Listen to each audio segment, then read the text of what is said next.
Grace Kelly, the Philadelphia girl next door who turned her back on her millionaire father. He didn't like her. And there had to be something sadistic about that. She was desperate to get away from the strict, rigid family life. To become one of the most famous women in the world. She was beautiful, she was classy, she was elegant. You could not take your eyes off her. She was an Oscar-winning actress who lit up the silver screen with magnetic performances. You have a very strong grip, the kind a burglar needs.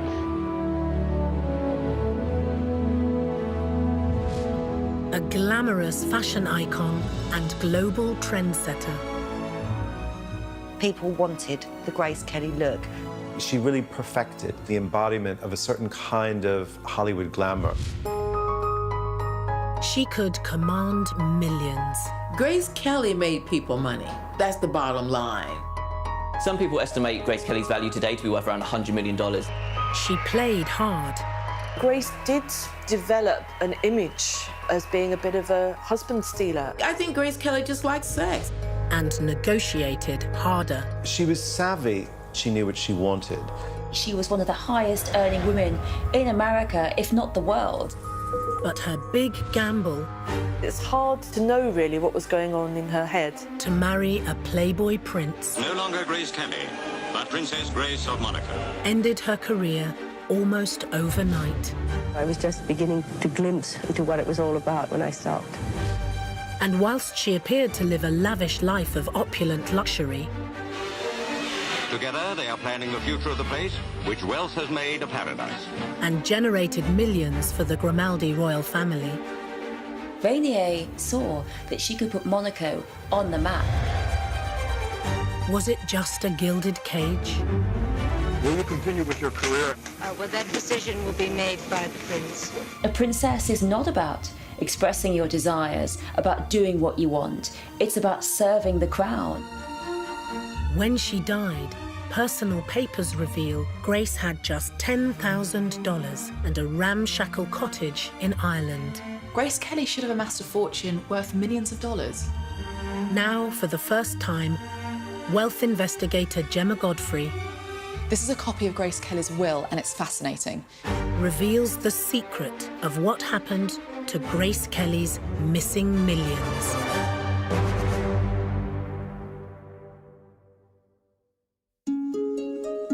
November the 12th, 1929. A star is born on America's East Coast.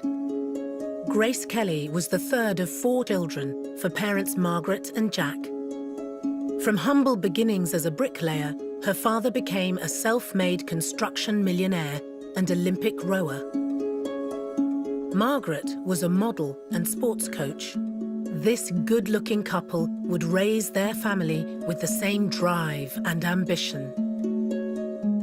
Grace Kelly's home life as a child was as part of a very competitive, physical, high-achieving family. The family ethic was very much about success. You gotta be good at sports, you gotta be good at songs. You just had to be good. And her father was all these things, so he expected a lot out of his kids. And her siblings followed in the family footsteps. John Jr. served in the US Navy before turning Olympic oarsman and professional sportsman. Grace's sisters, Margaret and Elizabeth, were both accomplished athletes and worked as community volunteers for local charities. It left shy, awkward Grace feeling sidelined. Grace's role in the family was not as the most successful one or as the most high-achieving one. Grace was the quiet, introverted one. She was bookish. It was said she always had a cold, and so no one expected her to have the kind of career that she had. But Grace did have financial privilege. Home was a 4,000 square foot mansion her father had built, complete with servants. The family of Grace Kelly in America would be considered upper class. There was no rags to riches story about her, such as there was for other stars like Marilyn Monroe, Ava Gardner. That just didn't apply to Grace. But money couldn't buy love. In the shadow of her athletic siblings, Grace craved affection and warmth. Grace's mother was a tough woman. She was a devoted mother, but it wasn't a fun, light, loving relationship. Jack Kelly was a bully. She just wanted him to say she was good. You're okay. He didn't even say that to her. And there had to be something sadistic about that on his part. And he didn't like her. So this was something she carried with her. Born into wealth, Grace Kelly should have inherited a generous slice of the family fortune. So did her difficult and distant relationship with her parents ultimately cost her dear? Gemma Godfrey is one of Britain's leading financial gurus. She's handled billions for the super rich and investigated hidden assets for the world's biggest companies. But now she's taking on the mystery of Grace Kelly's missing millions, starting with unique access to Grace Kelly's American will. You can see where she signed it, Princess Grace of Monaco. It was executed on the 27th of May, 1975, which would have been 7 years before her death in September 1982. It says that it covers all of her assets in America, which would cover things like bank accounts, stocks, bonds, real estate. But there are a couple of things here that strike me as really odd. Grace put her entire estate in trust to a Philadelphian bank. But when she died, her mother, sisters and brother were still alive. She had 3 children of her own. So why not bequeath her American assets to any of them? And then her will says that the value of her American assets is just $10,000. That's roughly just $27,000 in today's money. As a Hollywood superstar, royal princess, and with a wealthy American family, Grace should have amassed a fortune worth millions. The mystery deepens when compared with other Kelly family wills. So I've managed to obtain a copy of the will drawn up by Grace's mother, Margaret. She died in 1990, but this is the important thing here. Her tax return shows that the value of her estate was more than $2 million. And Grace's younger sister Elizabeth's will reveals a similar story.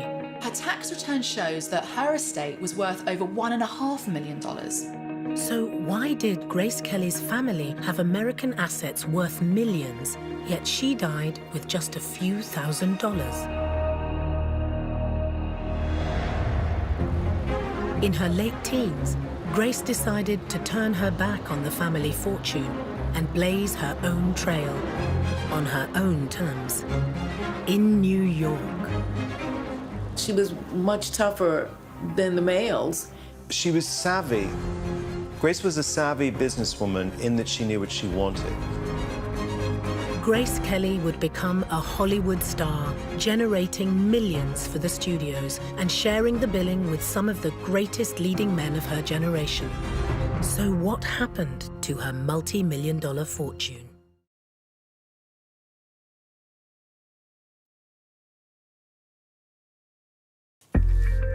Grace Kelly had turned her back on her family fortune, determined to make her own money. Wealth investigator Gemma Godfrey has been unearthing key documents that reveal how she became one of the highest-paid stars in Hollywood. I've managed to track down the details of the agreement that Grace Kelly signed with MGM Studios. She made the studios a fortune. But when she died, Grace had just $10,000 to her name. So what happened to her missing millions? Aged 18, Grace Kelly was on her own in New York. She had enrolled on a $1,000 a year acting program at the American Academy of Dramatic Art and was living in the Barbizon Hotel for $12 a week. She was desperate to study, to support herself, and I think to get away from the rigid family life that she had at home. Starting out at the same time as Doris Day, Audrey Hepburn, and countless other aspiring stars, Grace would fund her dream of acting by modeling. Grace is dressed in a plaid sports shirt and matching shorts. And independent Grace was snapped up by the famous Robert Powers agency. She paid for the Barberton, she paid for her lessons at the academy, and I guess it was another way of saying to Jack, look, is this okay? I'm not asking you for anything. She did advertisements for toothpaste, for beauty creams. Advertisers and Americans at the time saw in her a kind of regal version of the girl next door. Grace wears a white classic wool polo shirt and beige linen Bermuda-length shorts. Working flat out as a model, Grace would earn close to the equivalent of $300,000 today. Small change compared with the millions she would go on to earn for brands like Dior and Hermès. She was beautiful, she was accomplished, but Grace Kelly made money. So Grace Kelly visits New York designer Florence Lustig. Because the modeling agency was raking in a healthy 10% commission too, helping them to gross annual profits of over $5 million at the time. She solves the problem by taking all three.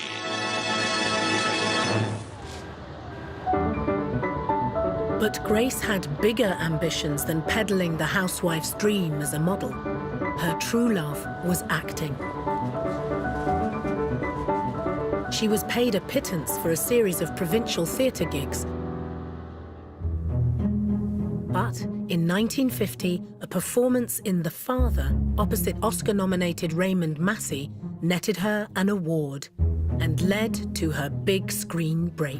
You know there'll be trouble. Aged just 23, she was cast opposite Gary Cooper in a movie still hailed as the greatest Western of all time. She played the kind of puritanical wife. She had no makeup, she was kind of pristine. She's got this strength and this ladylike quality that the role demands. I mean it. If you won't go with me now, I'll be on that train when it leaves here. I've got to stay. Shot on a shoestring, High Noon was a huge hit, winning 4 Oscars and making $18 million at the box office. Grace Kelly's name was up in lights, and the movie bosses took notice. She was summoned for a meeting with the most powerful studio in Hollywood, MGM, and at just 24, negotiated the terms of her first Hollywood contract. Analyzing the fine print has revealed how much it was worth. It gave the studio the right to 3 pictures a year over 7 years.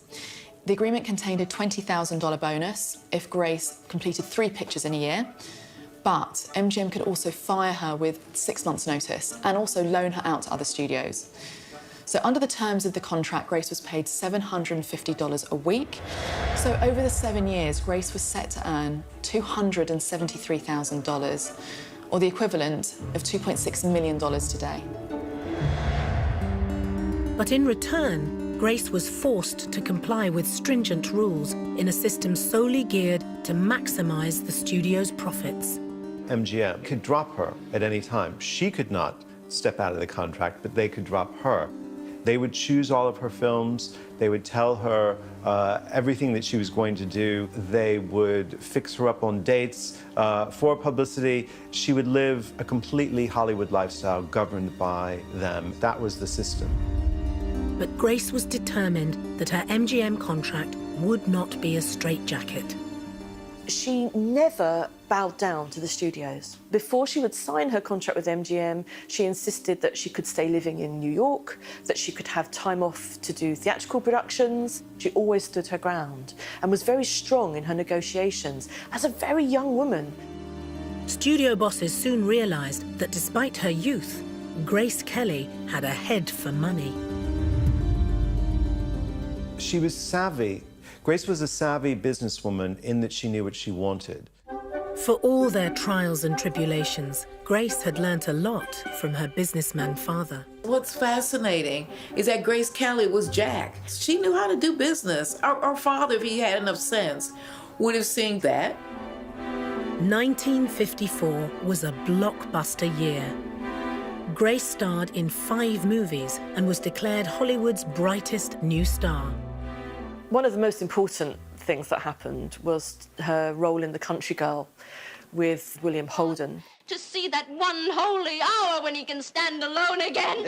Her ability to switch from glamorous Hollywood fantasy to the reality of an alcoholic's wife in the 1950s secured her legacy as a great actress. You can't believe that, can you? You can't believe that a woman is crazy out of her mind to live alone in one room by herself. Listen to me, listen to me. Why are you holding me? I said you're holding me. She basically wore a cardigan and not much makeup, but she gives a fantastic performance as the kind of downtrodden, world-weary Georgie Elgin. Performance by an actress. It won her the ultimate accolade. Grace Kelly for The Country Girl. She won the Academy Award for Best Actress up against very tough competition, Judy Garland for A Star Is Born, and it meant the world to her. I can only say thank you with all my heart to all who made this possible for me. Thank you. The Oscar win didn't just establish Grace as an acting legend. It was a savvy investment in using the limelight for monetizing her style. It was certainly one of the most expensive Oscar dresses ever to be worn up to that point. It cost just under £8,000, which in today's money is $50,000. A floor-length, ice blue French satin. It's a tight-fitted bodice draped at the front. A global fashion icon was launched. Grace's look was a very natural and classic one. And marked the beginning of a lucrative sideline where Grace was gifted clothes and gave the brand's profits a golden boost in return.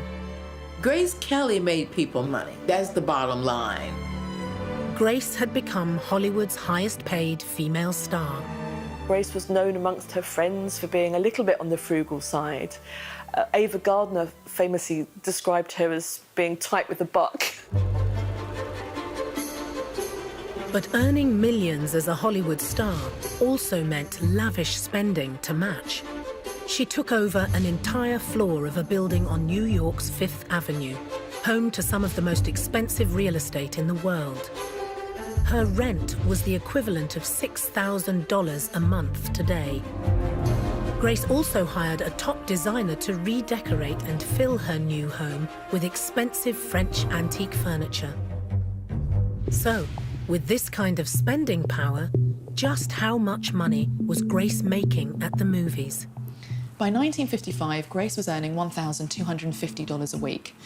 Now, we know that in 1956, MGM awarded her a bonus of $65,000, and she was reportedly earning $250,000 a year before tax. Now, if we take all of the earnings and the bonuses across those 5 years in Hollywood, Grace Kelly's total movie earnings could have reached $1.5 million, or the equivalent of $15 million today. Earnings that appear to be entirely missing from her will. But this was small change compared to what her leading men were earning. Women have always been paid less in Hollywood than men have, and I think that's still the case today, that women are routinely paid less than men. Got a little bit better as her career progressed, but she wasn't making anything like what her male co-stars made. Grace was paid $750 a week to make Mugumbo. Heartthrob co-star Clark Gable, the king of Hollywood, who would star in more than 60 films in his 37-year career, got 6 times more. And even after Grace had won an Oscar, her weekly fee in Hitchcock's To Catch a Thief was less than a third of the amount Cary Grant was paid. He starred in over 75 movies in a 34-year career. MGM also cashed in on their contract with Grace by loaning her out to other studios for a generous fee, charging Warner Brothers a 400% markup for Grace to star in another Hitchcock thriller, Dial M for Murder. Then you won't be able to take your eyes off the glowing beauty of Grace Kelly. And Paramount were charged a 575% markup for her iconic appearances in blockbusters Rear Window, The Country Girl, and To Catch a Thief. In the process, Grace made the studios, MGM, Paramount, Warner Brothers and United Artists a fortune. In total, her films made more than $1.5 billion at the box office. Money on a scale that Grace herself would never see. Grace Kelly was now a household name, but any hope that her father might acknowledge her achievement was mistaken. Even when she won an Oscar, he still didn't really seem to see that as the pinnacle of success that it clearly was. He just rebuffed her. He rebuffed her his entire life. Gumbo, the new word in motion picture entertainment. But it wasn't just her father. Grace was also troubled by rumours of torrid affairs with many of her leading men, all of them married. The heat and fury of the jungle tears the veneer of civilization from these women. Something 1950s society and the fee-paying public could not tolerate. I think Grace Kelly just likes sex. I mean, there's a saying that on Macombo, they accused her of sleeping with Clark Gable, who was married at the time. Grace Kelly, playing a part every woman secretly understands. And she just said, well, what else were we supposed to do? We were in the jungle. There was nobody around. And I thought, yeah, that makes perfect sense. And To Catch a Thief, she is absolutely at her most playful, beautiful, sexy. You have a very strong grip, the kind a burglar needs. In high society, she was actually seen as a very sexy, flirty, fun-loving beauty. 'Cause I'm sensational, making love is quite an That sexiness is integral to her image. It's not surprising that she had an active sex life. In Hitchcock's crime thriller Dial M for Murder, art was starting to imitate life. Hello? With Grace playing an unfaithful wife. Hello? It's a very important film for Grace's image. It shows that sexuality brought out by Hitchcock. Hello? You could not take your eyes off her. But her love affair with co-star Ray Milland almost destroyed her career. I understand that she thought the marriage was over and that he was going to leave his wife. But Grace did develop an image as being a bit of a husband stealer, of a home wrecker. If that reputation had been maintained, then that could have done her quite a lot of damage. If MGM had terminated her contract, Grace would have missed out on millions. But Milan went back to his wife. That affair didn't last.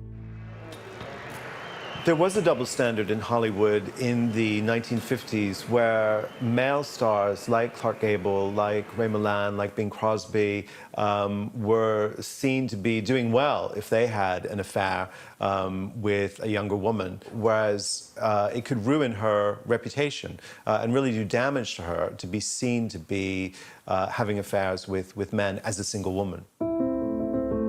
The negative rumours and failed romances were starting to take their toll. She didn't enjoy the sort of brutality of the movie business. She followed her heart, and her heart got broken quite a lot of times. As an actress, Grace Kelly was box office gold. But as a woman, the clock was ticking. It's hard to believe, but at 25, 26, Grace was the wrong side of her 20s. As she got older, she became more and more anxious about not being married and not having children. All this other stuff was a stepping stone to marriage. Eventually, you got married. Just 5 years into her career, Grace shocked everyone. She had found her prince. A big day in Philadelphia when millionaire John B. Kelly's daughter, film star Grace Kelly, announces her engagement to Prince Rainier, the 32-year-old ruler of the Polish state of Monaco.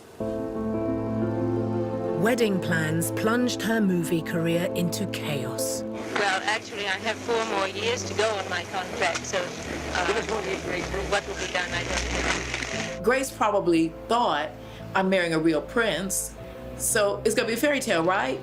But she didn't have a fairy tale, and she didn't have a fairy tale ending. She would see her value skyrocket. She's a premium brand, and that really hit a whole new level.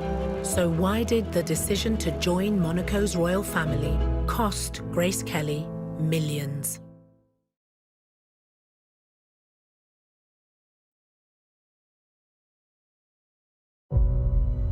Long before Harry and Meghan, there was another lavish fairy tale wedding between an American actress and a European prince. On the 19th of April 1956, the Queen of Hollywood married her real-life prince in a ceremony watched by 30 million people. This was a gigantic royal wedding, bigger in a sense than that of Princess Elizabeth, later to be Elizabeth II. It was bigger than that of Princess Margaret. The entirety of Hollywood was there, plus royalty, plus aristocracy. Wedding gifts have come from all over the world. Gifts in gold and silver, jewelry and fine porcelain. And then there's the palace, and there's the prince. All of this is like a movie.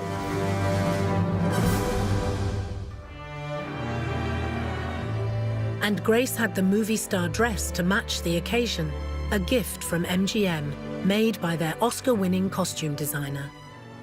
Just elegant, sophisticated, serene.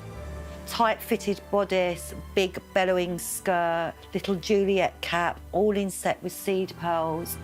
It was iconic, and it's influenced fashion designers even today. Probably one of the best known is Sarah Burton from Alexander McQueen designed Kate Middleton's wedding dress when she married Prince William. They looked at Grace Kelly's wedding dress for their inspiration, and when Kate came out wearing this dress, you could instantly see the similarities. The wedding is over, and Prince Rainier's bride is no longer Grace Kelly, but Her Serene Highness Princess Grace of Monaco. But this fairy tale wedding also came at a price. There was a dowry to pay. The dowry was, we believe, to be $2 million. And that's a large amount of money in the 1950s, around about $20 million now. And it is believed to be the case that $1 million of the dollars was Grace's own savings, and the other $1 million was taken from her potential inheritance. The proud and independent Grace didn't want to turn to her father to pay the dowry. Which is why, to a large degree, it didn't come from her father's money, as theoretically it should have done. It came from Grace's money. In paying for her own dowry, Grace put a significant dent in her hard-earned personal fortune from acting and modelling. But as a princess, Grace Kelly now had access to wealth on a scale barely imaginable, even in Hollywood. She dined in the best restaurants and holidayed in the exclusive resorts of Verbier and St. Moritz. Twice a day, every day, Prince Rainier personally feeds his pet seals. On this day, it was very much a family occasion, just like any other family at the zoo, except that they own the zoo. From a vantage point in the palace, the prince and his children survey what is theirs. The Grimaldi royal family owned, among other things, a 12th century palace with 200 rooms, a $6 million fleet of yachts, more than 100 vintage cars, a stake in the Monte Carlo casino, and a chateau in Laon, northern France, with an estate 6 times bigger than the state of Monaco. An open Rolls-Royce waits to drive them on a tour through the streets of Monte Carlo. But adjusting to her new role wasn't easy. Just like Meghan Markle and Kate Middleton, stepping into royal shoes meant taking on a very different role and genuinely acting the part. Grace had enjoyed a huge amount of freedom as a movie star. She'd lived independently, she'd done what she wanted, she'd had friends, she'd had boyfriends. A princess is not about expressing your desires, about doing what you want. It's about serving the royal family, and it's really very much about suppressing your own desires. Grace Kelly seemed trapped in a gilded cage. To suddenly live this life that is really very restricted is a huge change, and I think it was very difficult for her. Miss Kelly, will you continue with your career? Well, that decision will be made by the prince. Has it already been discussed, may I ask? Oh, yes. It had been decided that Grace's role now was to be a wife, mother, and ribbon cutter. Prince Rainier was clear that he didn't want her to work. Whether or not she thought she was going to bring him round or whether she would go back to work after she'd had children, but it was clear that she did want to go back to work. 5 years and 2 children into her marriage, Grace's dreams of a Hollywood comeback were dashed forever. The Monaco establishment stopped her taking the starring role in Alfred Hitchcock's Marnie. I think it was really frustrating for her, having worked so much, to be told she couldn't work at all.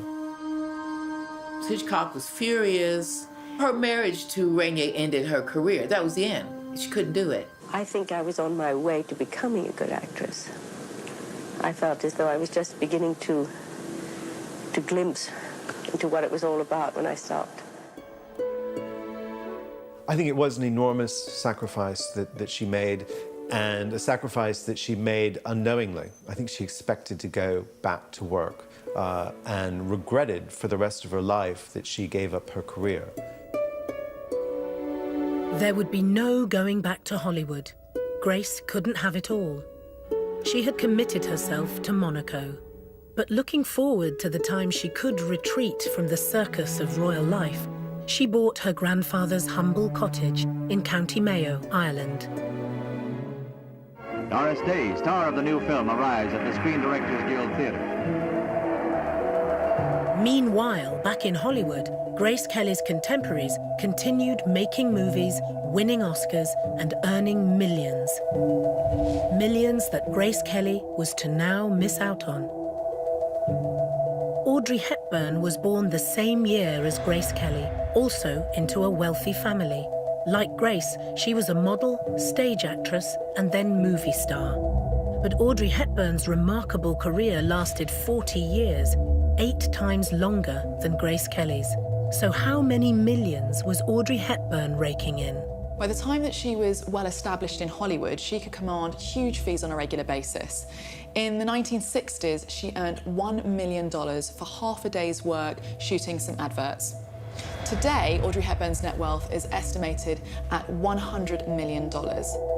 Grace Kelly's peer, Doris Day, was born into a middle-class family in Cincinnati. Her acting career spanned 20 years and culminated in her own TV show. Doris Day's net worth is an estimated $200 million. So by quitting Hollywood early, Grace Kelly missed out on a long and lucrative career that could have been worth up to 9 figures.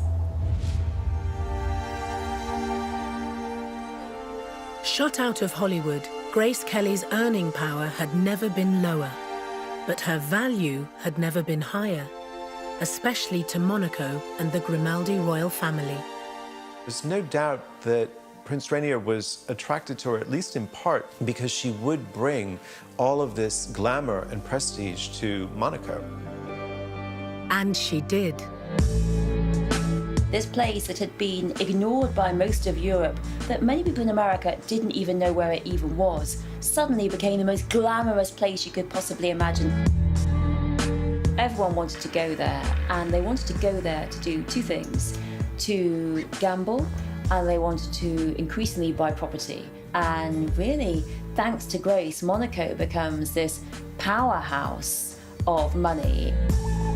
Today, Monaco is home to more than 12,000 millionaires, the highest concentration on Earth.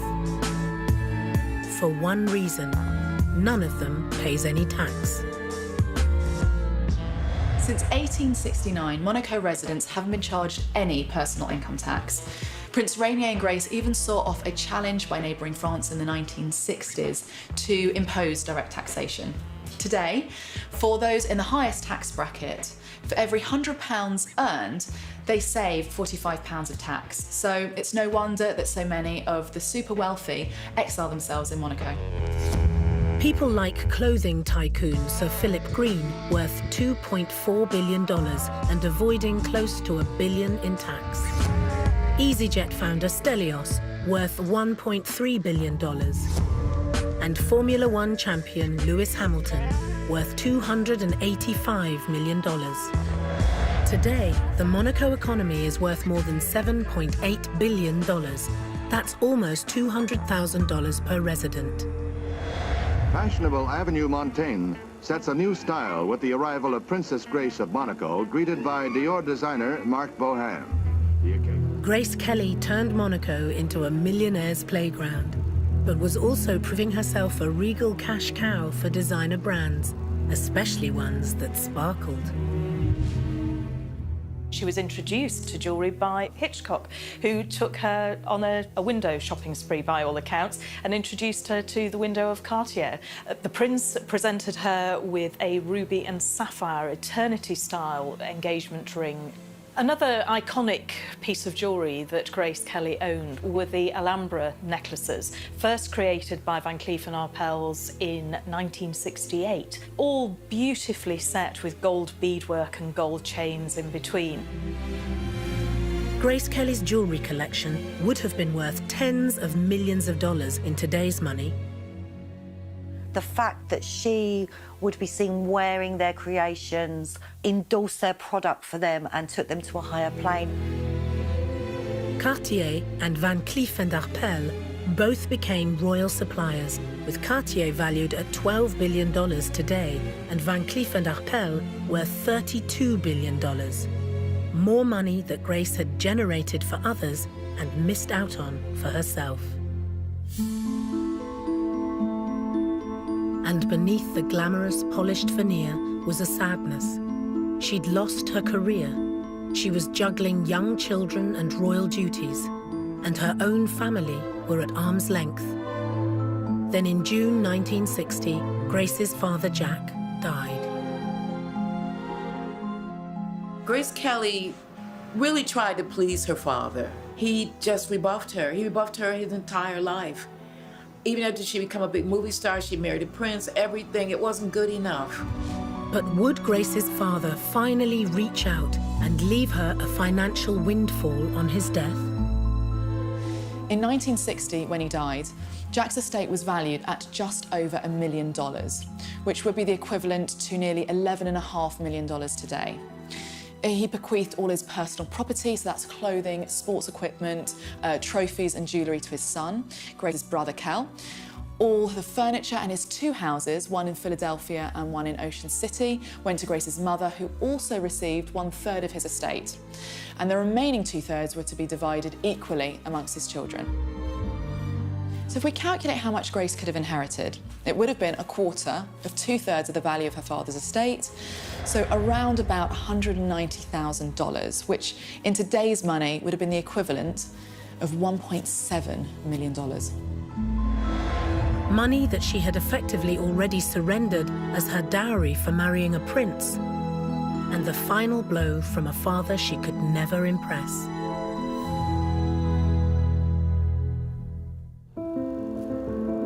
After his death, Grace threw herself into royal service, despite what seemed to be an increasingly loveless marriage.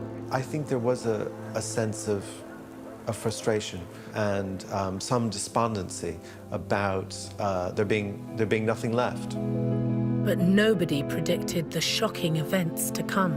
It was so sudden. An innocent drive along Monaco's famous hairpin bends would turn to tragedy. It made you think about the finiteness of life. Your life could be over just like that. Millions would be lost and made when the world was robbed of a global icon.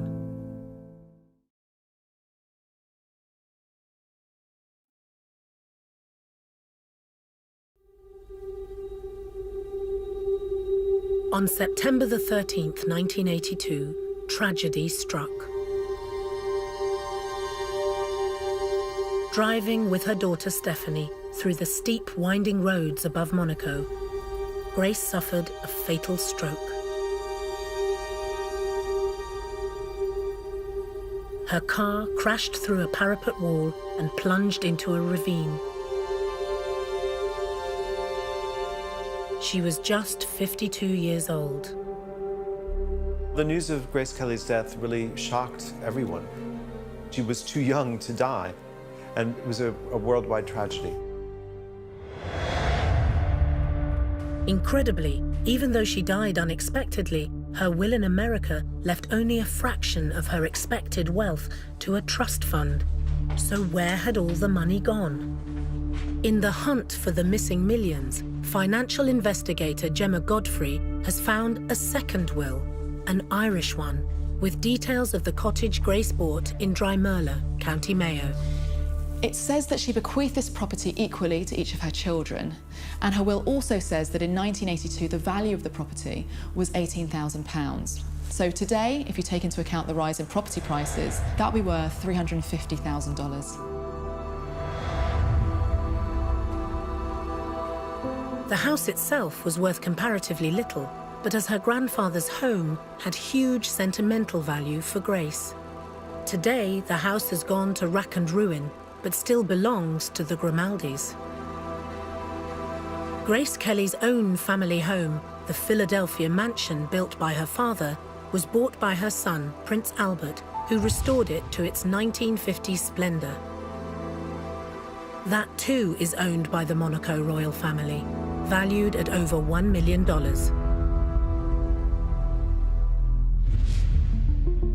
But all this can still only represent a small slice of Grace Kelly's wealth.